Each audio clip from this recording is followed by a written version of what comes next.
The title of this PowerPoint is Phonological Awareness. There are 4 processing systems that contribute to reading. They were proposed by Motes and Tolman in 2009. These processes take place in different parts of the brain. Beginning readers rely more on the front of their brains, while proficient readers rely more on the back of their brain. On this slide, you'll see a diagram that Motes and Tolman created. The 4 processors are in the circles, and then around those are different information that how they connect. The next slides will then go through each of these processors. The phonological processor is the auditory sound processor. It's where we learn to distinguish between similar sounds and to produce speech sounds. It helps us to hold sounds in our memory so we can write it down, and it's also taking apart sounds to match the alphabet sounds. People who struggle with the phonological processor may have difficulty remembering the sounds for specific letters, and they might have difficulty blending the sounds. They may have difficulty in hearing subtle differences between sounds or words, and they may have difficulty spelling words. The orthographic processor is also our sight and visual processor. It receives visual info from the printed word. It helps us to recognize letters, punctuation, spaces, and letter patterns. The brain is recognizing letters through the curves, the straight lines, and the angles. People who struggle with the orthographic processor may have difficulty remembering sight words. They may have difficulty with spelling. They may read slowly, sounding out every word. The semantic processor is our meaning processor. It's the communication between the sound, the sight, and the meaning processor. It interprets the meanings of words in and out of context. We may be able to read the words, but without meaning or comprehension. Our mental dictionary expands and reorganizes new words. People who struggle with the semantic processor may have weak vocabularies, they may have limited knowledge of English, and they may have decoding skills that aren't strong. The syntax processor is context. It supports the semantic or the meaning processor. Context provides for the meaning of a word in a sentence or a passage. For instance, if the word is passed, P-A-S-S-E-D, or past, P-A-S-T, which is the correct spelling for the word. Context can help lead the reader to the meaning of the word. It helps to catch decoding areas when they think, that didn't make sense when I read it. People who struggle with the syntax processor may lack background knowledge, and they may have weak vocabularies. When you look at this diagram on this slide, we can see that the umbrella term is the phonological awareness umbrella. And then there are several skills that follow under that umbrella. We start on the left side with listening, so we are hearing sounds. Then we go to rhyming, where they can hear when things sound similarly. Next is sentence segmentation, where we take apart sentences into specific words. Then we go to the upper right where we have syllable segmentation, so we segment that word into specific syllables. Next we have onset rhyme. Onset is anything that comes before the first vowel. Rhyme is anything, the vowel and the end of the word. And finally down to phonemes, the smallest unit of sound.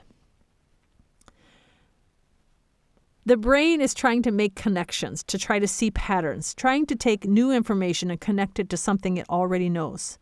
Children with reading experience and exposure to language are becoming sensitive. Without experience, sensitivity is delayed. Exposure to a first language, which we write as L1, the brain pays attention to the sounds of your own language. In a video by Patricia Kuhl that you can find in a TED Talk, the baby is taking statistics. The baby is listening to the language. It's also exposure to additional language. The brain attends to those sounds. The earlier you are exposed to other language, the more the native speaker you can become. Think about how children say the alphabet. They typically run the elemental P together, and sometimes they think that's one letter. They don't realize that they are individual letters with sounds. Or when they hear the phrase happily ever after, they may think or write happily ever after as one word. Tavares, in the video that you watched called The Tale of Two Schools, when he reads his fall story, he's creating a speech stream. He's not reading, he's just telling a story. To read, we need to become aware of individual words. Listening begins at birth as babies hear speech, environmental sounds, animal sounds, and so on. With maturation, they begin to discern what is making each sound. This maturation is important, and they begin to learn letter sounds, especially letters that make similar sounds. As children hear nursery rhymes, are read books with rhyming sounds, listen to children's programs, they're beginning to notice that the ends of some words sound alike. They rhyme. This is not yet connected to the written words. They are merely hearing it. Providing lots of experience with hearing rhymes is important as they are learning to break their language down into smaller parts. Asking them to finish sentences they hear with a rhyming word is a good strategy. Once students notice that the words coming out of their mouths have meaning, they can start to listen for specific words, where we pause when we speak. To a non-native speaker or a child with a small vocabulary, this is more difficult because they may not know the words they're hearing. Students can begin to count the words they hear or clap when a new word is said. The next step is to break words into smaller parts, the syllable-sized chunk. Clapping their hands for each syllable as they hear or say a word is a kinetic way to focus on these word parts. This is still fully auditory rather than looking at written words. It is hearing the chunks. The next step in phonological awareness is breaking single syllables into parts. The onset of a word is the letter or letters preceding the vowel. For example, for the word cat, the onset is k. For the word chat, the onset is ch. The rhyme, different spelling than the word rhyme above, is the vowel and the consonants following it. In our earlier example, the rhyme in cat is at. The rhyme in chat is also at. The words cat, bat, sat have different onsets, but the same rhyme. We sometimes also call that word families. The most complex skill under the phonological awareness umbrella is phonemes. We define phonemes as the smallest unit of sound. We are listening for individual sounds in a word. The word cat has 3 phonemes, k, a, t. Fox, even though it has only 3 letters, has 4 phonemes or sounds, f, a, k, s. The X has a K and an S sound. Tree has 4 letters, but only 3 phonemes, t, e. The number of letters in the written word is not necessarily the number of the sounds that are heard. So revisiting those 4 processors, phonological awareness is connected to the phonological processor.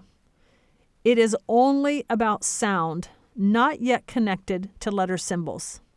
The language input is listening. The language output is speech.